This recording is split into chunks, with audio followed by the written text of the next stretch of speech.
rock music was searching for a savior. I got something to say. Def Leppard and their producer Mutt Lange set out to answer the call with Pyromania. Mutt told us that his vision of this album was not to just do High and Dry 2, but to do an album that nobody had ever made before. In January of '82, the band enlisted in Lange's studio boot camp. From day one, the drill sergeant made this much clear to the band. Don't get too attached to anything. Lucky for Leppard, they'd yet to write a single song. We specifically didn't even bother trying to come up with finished songs. We just loaded a tape machine after tape machine after tape machine of guitar riffs and guitar parts. We then started pulling all these little ideas and making them into songs with Mutt there, because that was the important part. And we literally wrote that album on the spot.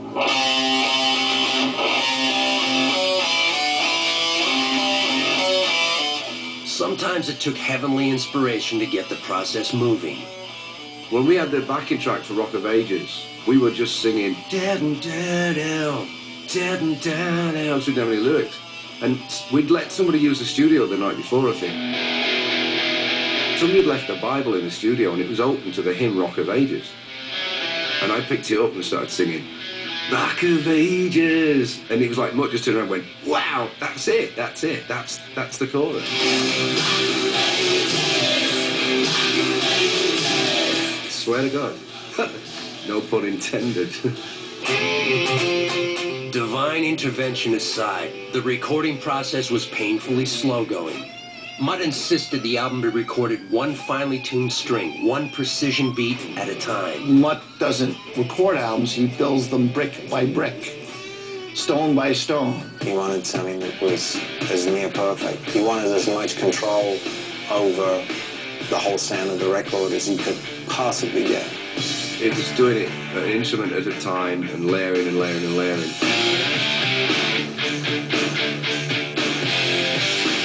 We weren't in the business by now of recording the band in the studio like you see in movies.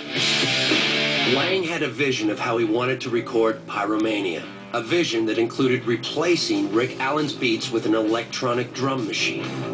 He decided that to have the perfect drum sound, you couldn't do it with real drums.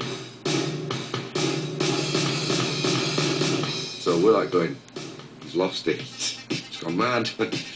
Because he'd really got off on the idea of things like Human League, when they did like Don't You Want Me Baby. Don't you want me, baby? Don't you want me? Oh. He wanted to bring that pop element into the rock thing. And of course, you know, Rick quite probably was totally against the idea. I played everything on the first album, played everything on the second album, and now I'm faced with, you know, just dissecting everything, looking at everything in its most minute detail. So I was like, insane. In the struggle between fallible man and infallible machine, the freewheeling rock band would be forced to march in perfect time. It was rigidly in time because it was a machine. And at that stage, we weren't used to play to a machine. Unless you keep your concentration up 100% all the time, it gets very difficult to play in that regimented way. As the tedious recording process dragged on for months, the band members grew increasingly despondent.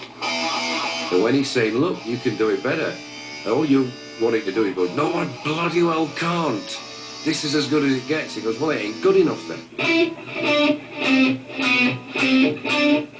When you'd played something through, then you'd realise that you'd maybe got to play it another 4 times because you were double tracking it a couple of times and then putting another inversion on, and I don't know, you know, it would get to you a bit. Mutt's relentless campaign for sonic excellence drove the Leppards insane, and it drove Pete Willis to the bottom of every bottle. If you make records very quickly, I suppose you could go into the studio a bit wasted or a bit hungover or whatever. The way that we recorded albums, the two don't go. And that's probably one problem that Pete Willis was finding harder and harder to come to terms with is that the discipline of having to play guitars in such a way and trying to combine that with drinking, you just can't do it. It's very, very hard. And we must have warned him 100 times. You do that one more time and you're out.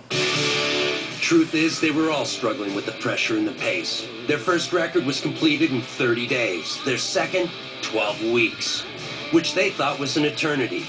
Now they were 5 months into Pyromania and had yet to complete a single song.